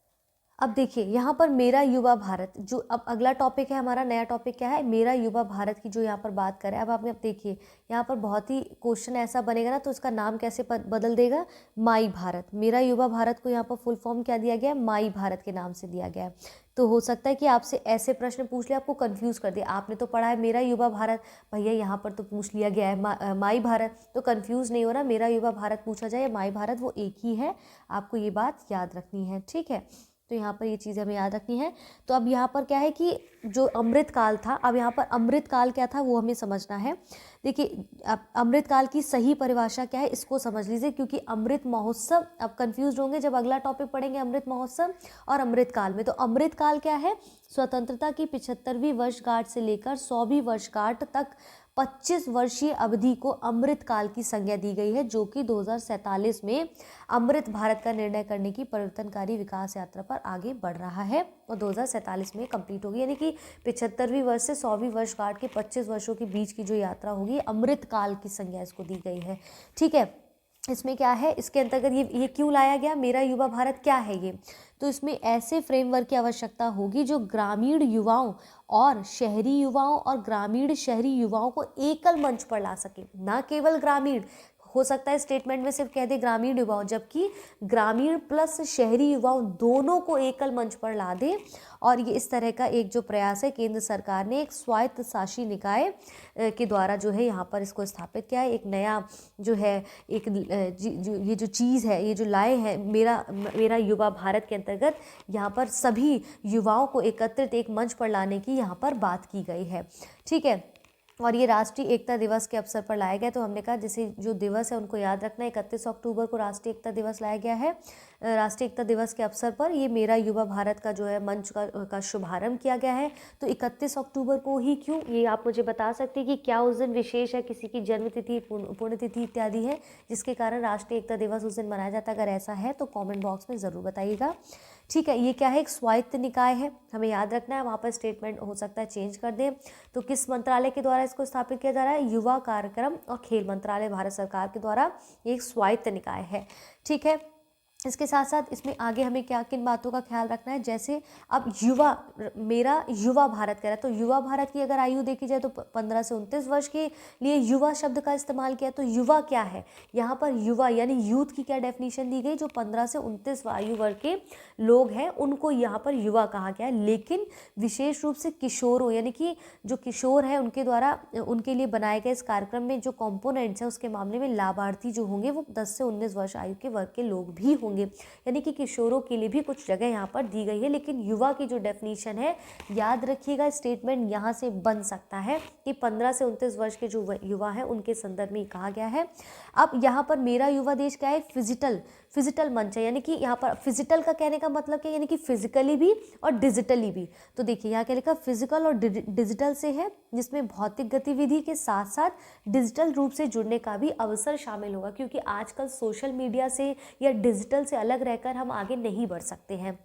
तो फिजिकली भी और डिजिटली के लिए फिजिटल एक नया शब्द का जो है यहाँ पर लॉन्च हुआ था, फिजिटल, तो ये याद रखिएगा। तो ये फिजिकली भी और डिजिटली भी एक तरीके से उनसे जोड़ने का उनको अवसर देगा, एक नया मौका प्रदान करेगा उन युवाओं को, ठीक है। सिर्फ फिजिकल नहीं, सिर्फ डिजिटल नहीं, बल्कि फिजिटल की बात करता है। यहाँ तक क्लियर है। तो कब अमृतकाल की संज्ञा, अमृतकाल के दौरान यहाँ पर जो 15 अगस्त 2022 को जो 75वीं वर्षगांठ थी, उस दिन इसके बारे में कहा गया। और ये जो राष्ट्रीय एकता दिवस के अवसर पर इन्होंने नया भारत, नया जो युवा, मेरा युवा भारत है, जिसको माई भारत के नाम से भी पूछा जा सकता है, ये इसको लॉन्च किया गया है, स्थापित किया गया है। स्वायत्त निकाय है, किन युवाओं की उम्र की बात कर रहा है, युवा की क्या सही डेफिनेशन है, उन सबको हमें यहाँ पर याद रखना होगा। क्लियर है।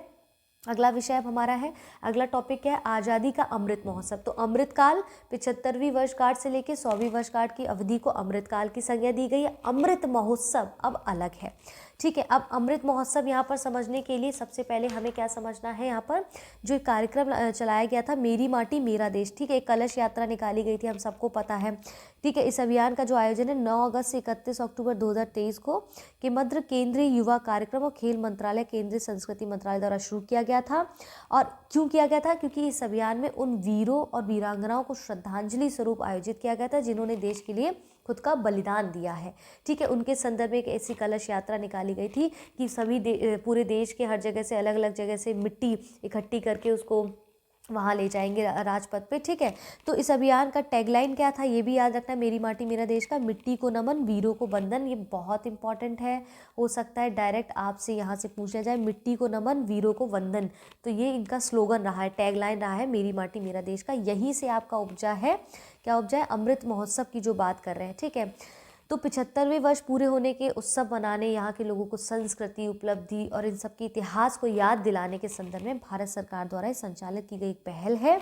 और ये जो है आज़ादी का अमृत महोत्सव के दौरान हर वर्ष 15 नवंबर को जनजातीय गौरव दिवस, इससे मतलब मैं क्या बोलूँ, 100% क्वेश्चन आपका आएगा, जनजातीय गौरव दिवस कब मनाया जाता है। क्योंकि मैंने बताया कि जो जितने दिवसों के नाम आजकल नए नए सुनने को मिल रहे हैं मोदी जी के थ्रू या प्रधानमंत्री के थ्रू हमारे, ये बहुत इंपॉर्टेंट है। तो जनजातीय गौरव दिवस 15 नवंबर को मनाया जाता है।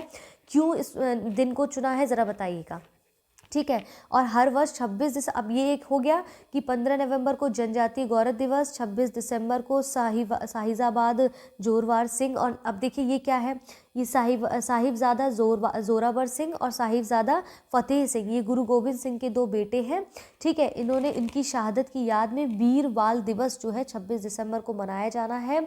आज़ादी का अमृत महोत्सव के दौरान हर वर्ष 14 अगस्त को विभाजन विभीषिका स्मृति दिवस भी मनाया जाएगा। तो 3 दिवस याद रखने, 15 नवंबर को जनजातीय गौरव दिवस, 26 दिसंबर को आपका मनाया जाएगा वीर बाल दिवस। किस संदर्भ में? क्योंकि गुरु गोविंद सिंह के जो दो पुत्र थे उनकी शहादत की याद में। कौन कौन से पुत्र? साहिबजादा जोरावर सिंह। और अब गुरु गोविंद सिंह का जब नाम आया है तो याद रखिएगा कौन से नंबर के गुरु थे ये, इनके बारे में थोड़ा सा डिटेल में पढ़ लीजिएगा गुरु गोविंद सिंह के बारे में। वहीं 14 अगस्त को हर साल विभाजन विभीषिका स्मृति दिवस मनाया जाता है। अब जब विभाजन विभीषिका स्मृति दिवस की बात हो रही है तो हम कैसे भूल सकते हैं जो 14 अगस्त को मनाया जा रहा है। जैसे 14 अगस्त को आपने देखा कि ये आपने देखा था कि 1942 में क्विट इंडिया मूवमेंट यानी कि भारत छोड़ो आंदोलन लाया गया था। उस मूवमेंट के अंतर्गत क्या क्या चीज़ें थी, नेशनल मूवमेंट कौन कौन से थे, और Cripps mission, Mountbatten plan, cabinet mission, तो इनको भी पढ़ लीजिएगा क्योंकि विभाजन से संबंधित ये जो मिशन थे, जैसे Cripps mission, Mountbatten plan था, कैबिनेट मिशन था, ये नेशनल मूवमेंट है, इनको ज़रूर पढ़ लीजिएगा क्योंकि इनका इनडायरेक्टली यहाँ पर इस तरीके से नाम दिया गया है विभाजन से संबंधित। तो क्विट इंडिया मूवमेंट के तहत भी ये आपको पढ़ना होगा, तो ये आपका हिस्ट्री में कवर हो जाएगा, जाके आप मॉडर्न हिस्ट्री में इसको पढ़ सकते हैं, ठीक है। इसके बाद यहाँ पर हमने देखा अमृत महोत्सव की जो आधिकारिक शुरुआत है 12 मार्च से 2021 से हुई थी। अब यहाँ पर क्या ध्यान रखना है कि आज़ादी के अमृत महोत्सव के दौरान जो अच्छा उत्कृष्ट प्रदर्शन करने वाले शीर्ष 3 यूटी या फिर राज्य कौन कौन से थे, ये मोस्ट इम्पॉर्टेंट है। यहाँ से प्रश्न पूछे जाएगा, सीधा सीधा प्रश्न पूछेगा, कौन कौन से 3 राज्य या फिर 3 केंद्र शासित प्रदेश थे जिन्होंने सबसे अच्छा प्रदर्शन किया था ये आज़ादी के अमृत महोत्सव के दौरान, ठीक है। तो ये महोत्सव कब हुआ है, जिसको हमने पढ़ा है कि 75 वर्ष पूरे होने पर ये महोत्सव मनाया गया था। तो इसमें जम्मू कश्मीर, ठीक है, और दूसरे नंबर पे है गुजरात और तीसरे नंबर पे हरियाणा और राजस्थान। क्या ध्यान रखना है, जम्मू कश्मीर, गुजरात, और तीसरे नंबर पर कौन कौन से, हरियाणा और राजस्थान। तो तीसरे नंबर पे 2 राज्य हैं, ठीक है, हरियाणा और राजस्थान, याद रखना है। इसके बाद यहाँ पर हम आते हैं, हमने यहाँ पर समझा इन चीज़ों को, तो क्या क्या इंपॉर्टेंट है हमने देखा, ठीक है। और यहाँ पर आप देखेंगे प्रधानमंत्री नरेंद्र मोदी ने नई दिल्ली में कर्तव्य पथ पर, जिसको मैंने राजपथ बोला, कर्तव्य पथ पर इंडिया गेट जहाँ पर आपका है, अमृत महोत्सव स्मारक का भी शिलान्यास इन्होंने किया है, ठीक है। तो ये थोड़ी थोड़ी चीज़ें हैं जो आपको याद रखनी है। इसका PDF मैं आपको अवेलेबल करा दूंगी इस तरीके से, तो आप उसे रिवाइज कर सकते हैं, लेकिन वीडियो के साथ साथ रिवाइज करिएगा तो आप समझ पाएंगे बेहतर, है ना। इसके बाद अगला टॉपिक हमारा क्या आता है, नमो भारत ट्रेन। देखिए आप देखेंगे नमो दीदी, नमो भारत, आप देख रहे हैं, समझ रहे हैं। तो नमो भारत ट्रेन भारत की पहली रैपिड रेल सेवा है। अब देखिए यहाँ पर रैपिड रेल, अब भाई रैपिड रेल की अगर बात की जाए तो भैया क्षेत्रीय स्तर पर जब इसको शुरू किया गया, क्षेत्रीय रैपिड की बात की जा रही है, तो क्षेत्रीय पे तो हमारी मेट्रोज भी हैं, लेकिन मेट्रोज क्या है, क्षेत्रीय लेवल में, मतलब डिस्ट्रिक्ट, आप देखेंगे अलग अलग डिस्ट्रिक्ट में, चाहे वो लखनऊ में हो, चाहे वो दिल्ली में हो, मुंबई में, जहाँ पर भी मेट्रोज है, तो उन्हें डिस्ट्रिक्ट्स के साथ कनेक्ट करती है, छोटे छोटे एरियाज़ को कनेक्ट करती है। लेकिन क्षेत्रीय रैपिड ट्रांजिट प्रणाली जो ये लाई गई है, ये आप देखेंगे इसकी सही परिभाषा क्या है, ये देश में एक शहर से दूसरे शहर तक सुरक्षित, विश्वसनीय और आधुनिक आवागमन की सुविधा प्रदान करेगी। तो RRTS जो है मेट्रो रेल से अलग है, क्यों, क्योंकि इसे अपेक्षाकृत लंबी दूरी तय करने की यात्रा कहा गया है। जबकि मेट्रोज क्या है, हर स्टेशन पे 2-2 मिनट के लिए रुकती है, आपने देखा है, जबकि लंबी दूरी तय करेगा ये रैपिड रेल की जो बात कर रहा है, यानी कि रीजनल रैपिड ट्रांजिट सिस्टम, जिसको हाँ कहा गया है क्षेत्रीय रैपिड ट्रांजिट प्रणाली कहा गया है, ठीक है। और ये कैसे भिन्न है मेट्रो से, क्योंकि इसकी गति जो है मेट्रो रेल से 3 गुनी ज़्यादा है, और इसमें कम ठहराव यानी कि फीवर स्टॉपेजेस इसमें कम है, जबकि मेट्रो में हर 2-2 मिनट का स्टॉपेजेस आपको देखने को मिलता है, ठीक है। और इसमें याद रखिएगा राष्ट्रीय राजधानी NCR के अलग अलग महत्वपूर्ण नगरों को आपस में जोड़ने के लिए 8 RRTS गलियारों के विकास की सिफारिश की गई है। ये 8 RRTS कौन से हैं, ये थोड़ा सा आपको देखना होगा, क्योंकि आपसे हो सकता है और मैच द फॉलोइंग के अंतर्गत, या फिर आपसे स्टेटमेंट के तौर पर वहाँ पर आपको दे दें, जैसे दिल्ली गाजियाबाद मेरठ, दिल्ली गुरुग्राम NSB, ठीक है, अलवर।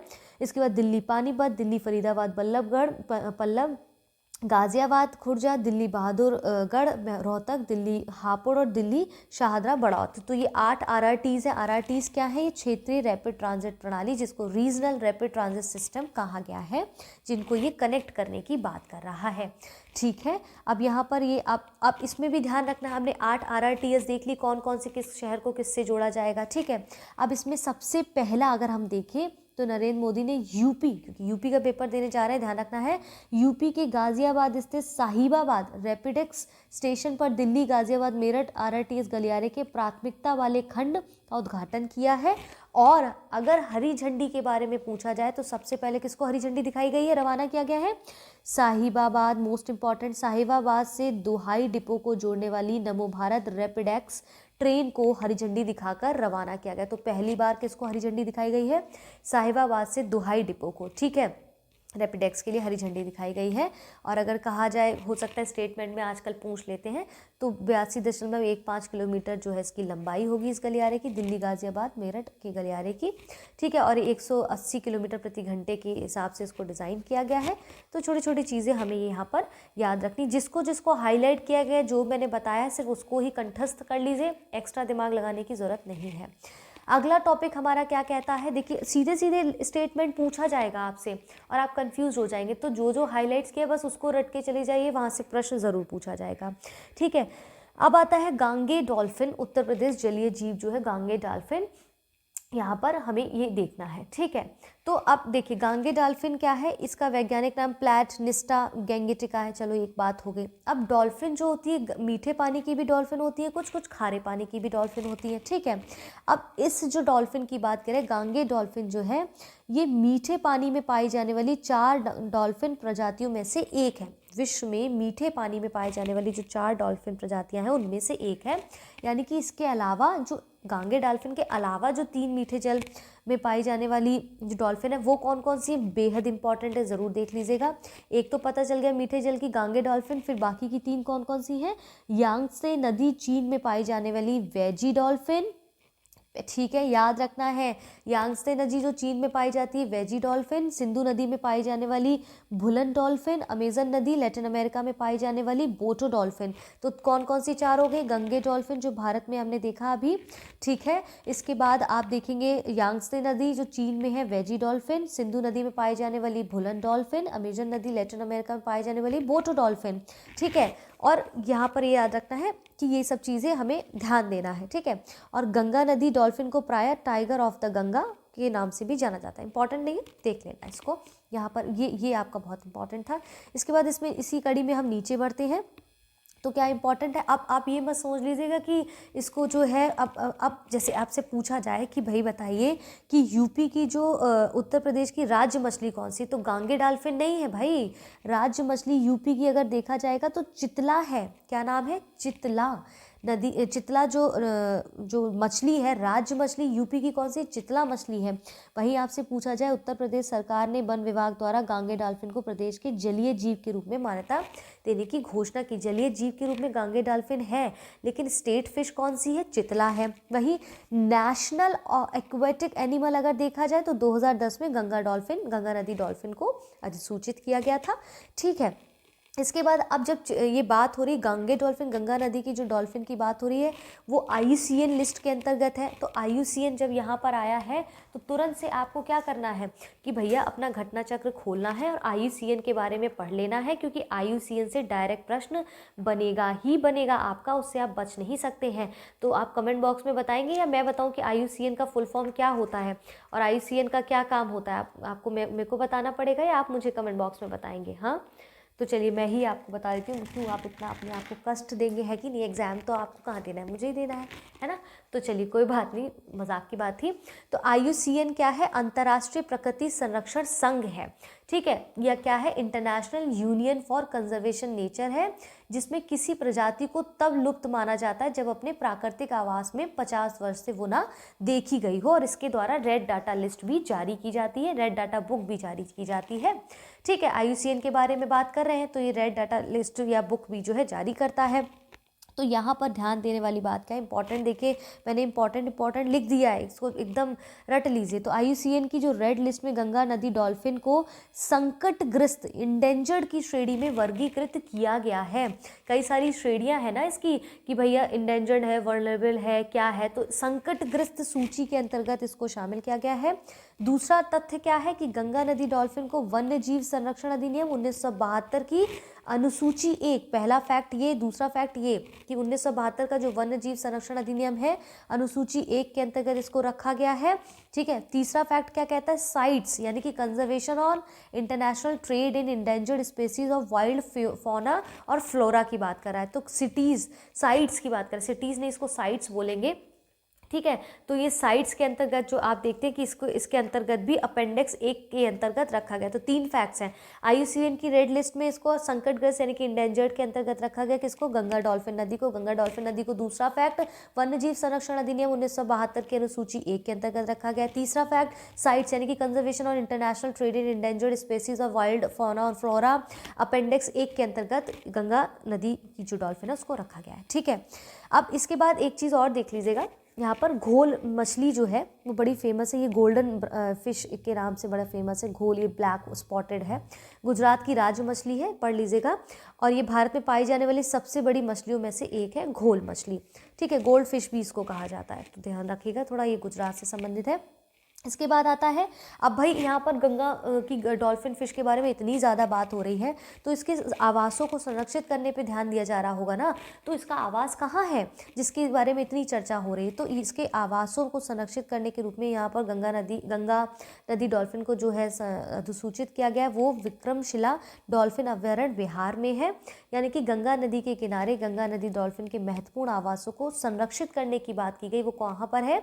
विक्रमशिला डॉल्फिन अभयारण्य बिहार में है और विक्रमशिला गंगा डॉल्फिन अभ्यारण्य बिहार के भागलपुर जिले में है। भले ही ये बिहार में है लेकिन ये इसलिए महत्वपूर्ण हो जाता है क्योंकि गंगा नदी की डॉल्फिन फिश से संबंधित है, तो ये बहुत महत्वपूर्ण है। तो गंगा डॉल्फिन अभ्यारण्य कहाँ, बिहार में कहाँ, भागलपुर जिले में स्थित। अब ये मत कहिएगा मैडम बिहार का एग्जाम नहीं देने जा रहे, क्यों इंपॉर्टेंट भैया, इंपॉर्टेंट है। ये पॉलिटी हिस्ट्री की बात नहीं हो रही ना, ये इन्वायरमेंट की, इकोलॉजी की बात हो रही है, पर्यावरण की बात हो रही है। पर्यावरण किसी क्षेत्र विशेष का विषय थोड़ी ना होता है, ठीक है। भारत में हर वर्ष 5 अक्टूबर को राष्ट्रीय डॉल्फिन दिवस मनाया जाता है। मैं जल्दी जल्दी आपसे पूछूंगी, एक शॉर्ट भी रिलीज़ करूंगी इसका, कि उसमें रिवाइज करना है कि कौन कौन से दिवस हमने आज पढ़े, उसको याद कर लीजिए, ठीक है। राष्ट्रीय डॉल्फिन दिवस 5 अक्टूबर को। 15 अगस्त 2020 को स्वतंत्रता दिवस के अवसर पर प्रधानमंत्री नरेंद्र मोदी ने समुद्री दोनों डॉल्फिन के संरक्षण को जो है देने के लिए प्रोजेक्ट डॉल्फिन की घोषणा की गई। अब ध्यान रखना है टर्निंग पॉइंट क्या है।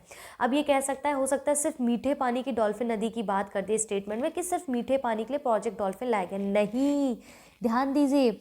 ये जो स्वतंत्रता दिवस पर जो अवसर पर ये प्रोजेक्ट डॉल्फिन की जो घोषणा की गई है, ये नदी और समुद्री दोनों डॉल्फिनों के संरक्षण की बात करता है। प्रोजेक्ट डॉल्फिन नदी और समुद्र यानी कि मीठे और खारे पानी दोनों डॉल्फिन्स के संरक्षण की बात करता है प्रोजेक्ट डॉल्फिन। तो बहुत टर्निंग पॉइंट है, ये याद रखिएगा। इससे ज़्यादा और अच्छे तरीके से मैं नहीं बता पाऊंगी क्योंकि मुझे लगता है ये बेस्ट तरीका है समझाने का, जो ज़रूरी है बस उसको बताया गया है। अगला हमारा यहाँ पर टॉपिक है आयुर्वेद ज्ञान नैपुण्य पहल। यहाँ पर है, देखिए आयुर्वेद बहुत ज़्यादा चर्चा में बना हुआ है भाई, आयुर्वेद के बारे में कौन नहीं जानता, और बहुत ही भारत का पसंदीदा विषय भी रहा है क्योंकि इससे कई लाभ भी मिले हैं। मेन टॉपिक पर आते हैं। यहाँ पर नवंबर 2023 में केंद्रीय आयुर्वेद विज्ञान अनुसंधान परिषद यानी कि CCRAS, central council for research इन आयुर्वेद, नई दिल्ली में आयुर्वेद ज्ञान नैपुण्य पहल शुरू की गई थी। तो बस इसमें इंपॉर्टेंट ये कि किसके द्वारा शुरू की गई, तो मंत्रालय इत्यादि देके आपको कंफ्यूज याद देंगे, तो कंफ्यूज नहीं होना है। केंद्रीय आयुर्वेदिक विज्ञान अनुसंधान परिषद के द्वारा आयुर्वेद ज्ञान नैपुण्य पहल, जिसको भाई देखिए मज़ेदार बात देखिए, अग्नि पूछ लेंगे, मिसाइल मत लगा के आ जाइएगा, पूछ लें भैया अग्नि क्या है, और आपसे अग्नि बोल के, और हो सकता है कि आपको ये स्टेटमेंट दे दें, आप कंफ्यूज हो जाए, नहीं, ये अग्नि कहता है आयुर्वेदा ज्ञान नैपुण्य इनिशिएटिव की बात करता है। पहल को इन्होंने इंग्लिश में चेंज कर दिया इनिशिएटिव, इसलिए अग्नि हो गया है ये।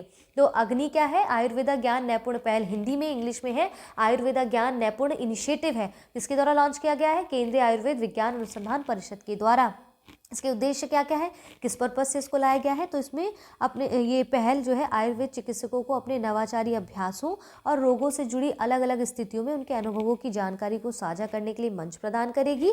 और ये पहल आयुर्वेद चिकित्सकों के बीच साक्ष्य आधारित आयुर्वेद चिकित्सा की जानकारी देने की संस्कृति को भी यानी कि प्रमोट करेगी कहीं ना कहीं आयुर्वेदा को, यहाँ पर वो बात कही जा रही है, ठीक है। इंपॉर्टेंट क्या था वो मैंने आपको बता दिया है। अगला टॉपिक आज का हमारा आता है भारतीय भेषज संहिता आयोग PDG का सदस्य, ठीक है। तो ये भारतीय भेषज जो है केंद्रीय स्वास्थ्य परिवार कल्याण मंत्रालय की ओर से भारतीय भेषज संहिता आयोग जो है लाया गया है, प्रकाशित किया गया है। और इसमें आप देखेंगे एक स्वायत्त संस्थान है, जिस पे हाईलाइट किया उसको बस पढ़ लेना है। इसमें क्या है, देश में दवाओं के मानकों को निर्धारित करने के लिए इस आयोग का गठन किया गया है। तो किससे संबंधित है ये, दवाओं के मानकों को निर्धारित यानी कि IP की बात कर रहा है, इंडियन फार्माकोपियाई, बहुत टफ वर्ड है यार, आप इसको ऐसे समझ लो, IP की बात कर रहा है, भारतीय भेषज संहिता यानी कि दवाओं में मानकों को निर्धारित करने के लिए इस आयोग का गठन किया गया है, ठीक है। इसके स्मरणीय तथ्य क्या क्या है, स्मरणीय वो हमें फोकस करना है भाई, यहाँ आते हैं। देखिए ये फार्माकोपियल वार्ता समूह जो है PDG, जो फार्माकोपियल वार्ता समूह की जो बात कर रहे हैं यहाँ पर, इसको ऐसे पढ़िए, फार्माकोपियल वार्ता जो हुई है, ये इसका वार्षिक बैठक जो आयोजन है वो हैदराबाद में। ये क्यों महत्वपूर्ण हो जाता है, इसलिए महत्वपूर्ण है ये बहुत, क्योंकि इससे पहले जो बैठक हुई है ना, पहली बैठक जो हुई है वो अमेरिका, यूरोप और जापान के बाहर पहली ऐसी बैठक है जो भारत में हुई है इससे संबंधित, हैदराबाद में। इससे पहले कहाँ पर बैठकें हुई है, यूरोप में हुई है, अमेरिका में हुई, जापान में हुई है, लेकिन इनसे बाहर पहली बार इनकी कोई बैठक है, कमेटी है जो भारत में हुई है। अन्य देशों से, अमेरिका, यूरोप और जापान से बाहर पहली बार कहीं बाहर हुई है, वो हुई है भारत में कहाँ, हैदराबाद में हुई है, ठीक है। तो पहली बैठक है जिसमें प्रतिभागियों ने व्यक्तिगत रूप से उपस्थिति शामिल की, क्योंकि इससे पहले जो हुई है वो कॉन्फ्रेंस के थ्रू हुई थी। तो पहली बैठक है जहाँ वो व्यक्तिगत रूप से यहाँ पर उपस्थिति हुई है, ठीक है। और जबकि आप देखेंगे विश्व स्वास्थ्य संगठन इस समूह में एक पर्यवेक्षक ऑब्जर्वर के रूप में काम करेगा। तो हो सकता है आपसे बोल दे वो शामिल है या उसकी सहभागिता है, फलाना फलाना लिख दे, लेकिन आपको याद रखना है एक शब्द की जो WHO वर्ल्ड हेल्थ ऑर्गेनाइजेशन वो सिर्फ पर्यवेक्षक ऑब्जर्वर की भूमिका यहाँ पर निभाएगा। स्पष्ट है? कोई डाउट है? नहीं है? आगे बढ़ते हैं। समक्का सरक्का केंद्रीय जनजातीय विश्व, भाई इसको तो मैं क्या बोलूँ, इसको 100% लिख देती हूँ। चलो मैं इससे प्रश्न मतलब बनेगा ही बनेगा, चाहे आप जो कह लें, ठीक है। क्यों बनेगा, क्यों इंपॉर्टेंट है, इसको समझिए। सेम एज इट इज जनजातीय का मामला है भाई, अब आपको समझना है, ST का मामला है। समक्का सरक्का जठारा, जिसको कुंभ मेले के बाद दूसरा का सबसे बड़ा मेला कहा जाता है, क्या नाम है? समक्का सरक्का जठारा, ठीक है। इसको हम सर लंबा जठारा भी कह, समक्का सरमला समक्का सर लंबा जठारा या फिर मेदाराम जठारा के नाम से भी जाना जाता है। तो इसके 2-3 नाम है, ठीक है। इसका आयोजन कहाँ हुआ है? तेलंगाना के दूसरे सबसे बड़े जनजाति समूह कोया जनजाति के द्वारा किया जाता है। तो ये तेलंगाना में कोया जनजाति के द्वारा, जनजातीय समूह के द्वारा ये मेला जो है गठित किया जाता है, आयोजन किया जाता है। ये द्विवार्षिक मेला है, द्विवार्षिक मेला है जो तेलंगाना के मुलुगु जिले के तड़वाई मंडल स्थित में, ये इंपॉर्टेंट नहीं, इंपॉर्टेंट है कि किसके कहाँ पर ये होता है। ये तेलंगाना के दूसरी जो सबसे बड़ी पहली जनजाति, फिर आप बताइएगा कौन सी है दूसरी सबसे बड़ी जनजाति? कोया जनजाति है, जिसके द्वारा द्विवार्षिक मेला ये आयोजित किया जाता है। ये मेला देवी समक्का और सरलम्मा के सम्मान में आयोजित किया जाता है। और ये क्या है? ये माँ बेटी की एक जोड़ी है जो 12वीं शताब्दी में काकतीय शासकों द्वारा सूखे की स्थिति के दौरान जनजातीय लोगों पर टैक्स लगाए जाने के विरोध में विद्रोह किया था। तो ये 2 माँ बेटी हैं, समक्का और सरलम्मा, ये 2 माँ बेटी हैं जिन्होंने इस के विरोध में विद्रोह किया कि भैया इतनी बुरी परिस्थितियों में भी आप जनजातीय लोगों से टैक्स ले रहे हैं, उसके विरोध में विद्रोह हुआ था, ठीक है। तो सरमक्का और सरक्का जठारा का तेलंगाना सरकार द्वारा राज्य उत्सव घोषित किया गया, स्टेट फेस्टिवल है तेलंगाना का ये, ठीक है। अब यहाँ पर ध्यान रखना है, अब इंपॉर्टेंट क्या हो जाएगा एक चीज़ और, कि काकतीय शासकों की जो यहाँ पर इतिहास में बात कर रहा है, तो ये आप बताइएगा जो 1000 स्तंभ मंदिर है काकतीय शासकों में जो बनवाया गया था, उसके विषय में आप क्या जानते हैं वहाँ पर हमें बताइएगा। काकतीय शासकों में किसके द्वारा यहाँ पर बनवाया गया था 1000 स्तंभ मंदिर? प्लीज़ जो भी पूछा जा रहा है कमेंट बॉक्स में बताइए, क्योंकि इतनी मेहनत के बावजूद भी अगर आप पेपर को सीरियसली नहीं लेंगे तो बहुत मुश्किल होगी, ठीक है। इसके बाद अब यहाँ पर क्या हुआ है कि इस विधेयक, ये जो विधेयक लाया गया, संशोधन विधेयक लाया गया था, इसका उद्देश्य था केंद्रीय विश्वविद्यालय अधिनियम 2019 में संशोधन करना। क्या संशोधन करने की बात कर रहा है यहाँ पर? ये संशोधन जो है समक्का सरक्का केंद्रीय जनजाति विश्वविद्यालय की स्थापना के उद्देश्य से किया गया है। ये विश्वविद्यालय तेलंगाना के मुलुगु जिले में स्थापित किया जाएगा, ठीक है। तेलंगाना के मुलुगु जिले में स्थापित किया जाएगा, ठीक है। और यहाँ पर फैक्ट हमें याद रखना है क्योंकि ये जनजातियों के विषय में विश्वविद्यालय पहला विश्वविद्यालय है, एशिया का सबसे बड़ा जनजातीय मेला है, ठीक है। ये मेले का आयोजन तेलंगाना के सबसे बड़े कोया जनजाति के द्वारा द्विवार्षिक मेला के रूप में है। और ये जो विश्वविद्यालय है इनके लिए तेलंगाना के मुलुगु जिले में स्थापित किया जाएगा। और ये मेले की जो बात करें वो भी हमें यहाँ पर याद रखनी है, ठीक है। इसमें संशोधन करके प्रधानमंत्री मोदी की अध्यक्षता में केंद्रीय मंत्रिमंडल ने केंद्रीय विश्वविद्यालय संशोधन विधेयक 2023 को संसद में प्रस्तुत करने की स्वीकृति यहाँ पर प्रदान की थी, ठीक है। अगला टॉपिक आज का हमारा क्या, आखिरी टॉपिक आज का देखते हैं, फिर कल और वीडियो में और टॉपिक्स लेकर आएंगे। एक 1.5 घंटे का वीडियो अपन रखेंगे, ठीक है। ट्रैवल फॉर लाइफ, अब यहाँ पर लाइफ क्या है? ट्रैवल फॉर लाइफ की जो बात करें, लाइफ स्टाइल फॉर इन्वायरमेंट बात कर रहे हैं, ठीक है। पढ़ाते पढ़ाते हिचकी भी आने लगती है, बाप रे। चलिए ठीक है, तो हम इसको समझते हैं यहाँ पर, एक सेकेंड।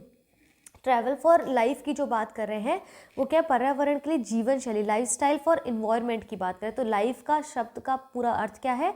पर्यावरण के लिए जीवन शैली, इनकी लाइफ स्टाइल फॉर इन्वायरमेंट, यानी कि travel for life full form है, ठीक है। नरेंद्र मोदी ने क्या किया? प्रधानमंत्री नरेंद्र मोदी ने 1 नवंबर 2021 को ग्लासगो यूनाइटेड किंगडम में आयोजित UNFCCC यानी कि United Nations framework convention on climate change के पक्षकारों के सम्मेलन के 26वें सत्र यानी कि COP26 में प्रस्तावित किया। तो आपको क्या पता चला भाई कि COP26 कहाँ पर हुआ है? आप बता सकते हैं COP26 का आयोजन कहाँ हुआ है? COP27 का आयोजन और COP28 का आयोजन किस किस शहरों में होगा या होना है या हो चुका है, वो आप हमें कमेंट बॉक्स में बताइएगा, ठीक है। इनका उद्देश्य क्या है कि भाई ये गुजरात में ही आप देखेंगे, ठीक है। तो यहाँ पर कह रहे हैं कि नरेंद्र मोदी ने अपने ही जो उनका शहर रहा है, अपना स्टेट रहा है, एकता नगर गुजरात में स्थित statue of unity, statue of unity किसका है बताइएगा ज़रा। ठीक है, मिशन लाइफ के औपचारिक शुभारंभ की घोषणा की थी। इसके तहत वर्ष 2028 तक भारत में न्यूनतम 80% गाँव और स्थानीय शहरी निकायों को पर्यावरण अनुकूल बनाना है। तो 2028 तक क्या टारगेट है कि 80% गाँव और शहरों यानी कि अर्बन लोकल बॉडीज़ को पर्यावरण इन्वायरमेंटल फ्रेंडली बनाने के लक्ष्य का निर्धारण किया गया है। भारत लाइफ को यानी कि लाइफस्टाइल फॉर एनवायरनमेंट को अपने राष्ट्रीय स्तर पर निर्धारित योगदानों में शामिल करने वाला पहला पहल है। NDCS यानी कि नेशनली डिटरमाइंड कॉन्ट्रीब्यूशंस का ये पहला देश है जिसमें इस तरह की कोई बातचीत की गई है। ठीक है, तो इसमें 2-3 नाम भी आए हैं, आपको वो याद रखना होगा, जैसे कि ट्रैवल फॉर लाइफ क्या है ये। ठीक है, ये कार्यक्रम जो लॉन्च किया गया किस मंत्रालय के द्वारा लॉन्च किया गया है ना, और ये केंद्रीय पर्यावरण और वन एवं जलवायु परिवर्तन मंत्रालय, संयुक्त राष्ट्र विश्व पर्यटन संगठन यानी कि UNWTO और संयुक्त राष्ट्र पर्यावरण कार्यक्रम यानी कि UNEP की भागीदारी से प्रारंभ किया गया। ये बहुत इंपॉर्टेंट है, स्टेटमेंट के तौर पर हो सकता है सिर्फ एक स्टेटमेंट दे दिया जाए आपको कंफ्यूज कर दिया जाए, तो याद रखना इस कार्यक्रम को केंद्रीय पर्यावरण एवं वन एवं जलवायु परिवर्तन मंत्रालय, संयुक्त राष्ट्र विश्व पर्यटन संगठन और UNEP यानी कि संयुक्त राष्ट्र पर्यावरण कार्यक्रम के द्वारा इसको भागीदारी से शुरू किया गया है। ट्रैवल फॉर लाइफ मिशन में पर्यटन क्षेत्र के लिए क्षेत्रीय कार्यक्रम है ये। ठीक है, और ट्रैवल फॉर लाइफ के अंतर्गत चिन्हित 8 केंद्रीय विषयों की थीम को यहाँ पर चिन्हित किया गया है। ठीक है, अच्छा इसमें दिया नहीं गया, मैं आपको लिख देती हूँ इसमें। यहाँ पर देखिए ऊर्जा बचत का क्या 8 केंद्रीय विषय थीम इन्होंने दी गई है। जैसे पहली थीम इन्होंने दी है सेव एनर्जी, ठीक है, और दूसरी थीम इन्होंने दी है सेव वाटर। ठीक है, सेव वाटर, मैं फिर से लिख देती हूँ, सेव वाटर। ठीक है, दूसरा इनका 8 जो इनके केंद्रीय विषय थीम है उसमें से पहला है सेव एनर्जी, दूसरा है सेव वाटर, तीसरा है say no to single use plastic यानी कि say no to single use plastic, that mean एकल प्रयोग प्लास्टिक का बहिष्कार करना। चौथा आपका है यहाँ पर रिड्यूस वेस्टेज। ठीक है, रिड्यूस वेस्ट यानी कि अपशिष्ट को कम करना है। इसके बाद 5वां आपका यहाँ हो जाएगा empower local business and communities, empower. ठीक है, empower local business and communities, ये मैं आपका पिक्चर इसको दे दूंगी आपका, डोंट वरी। स्थानीय व्यवसायों और समुदायों का सशक्तिकरण। इसके बाद छठा आपका हो जाएगा यहाँ पर respect local culture and heritage, respect. ठीक है, respect local culture and heritage. ठीक है, एंड हेरिटेज इसका मतलब क्या है, स्थानीय संस्कृति एवं धरोहर का सम्मान करना।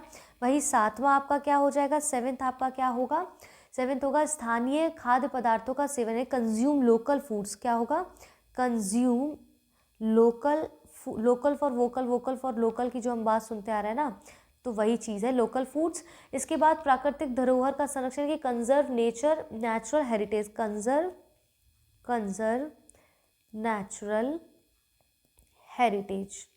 ठीक है, ये आपका 8वां हो गया। इसकी मैं पिक्चर भी कल जब पढ़ाऊंगी तो पहले एक बार इसको रिवाइज करा दूंगी, इस वाले पर्टिकुलर टॉपिक को, और इसकी पिक्चर भी आपको अपलोड कर दूंगी, टेंशन नहीं लेना। ठीक है, रिवाइज कर लेते हैं। ट्रैवल फॉर लाइफ के अंतर्गत चिन्हित 8 केंद्रीय विषय कौन कौन से थीम है, ध्यान रखिएगा, रट के जाना है इसको, क्योंकि आपसे स्टेटमेंट के तौर पर 4 पूछ लेंगे, हो सकता है बीच में कोई और डाल दे और आपको कन्फ्यूज कर दे। तो सेव एनर्जी, ऊर्जा की बचत, वाटर सेव वाटर, जल की बचत। तीसरा क्या है, say no to single use plastic, एकल प्रयोग प्लास्टिक का बहिष्कार करना। रिड्यूस वेस्टेज यानी कि अपशिष्ट को कम करना। फिर 5वां क्या है, empower local business and communities यानी कि स्थानीय व्यवसायों और समुदायों का सशक्तिकरण करना।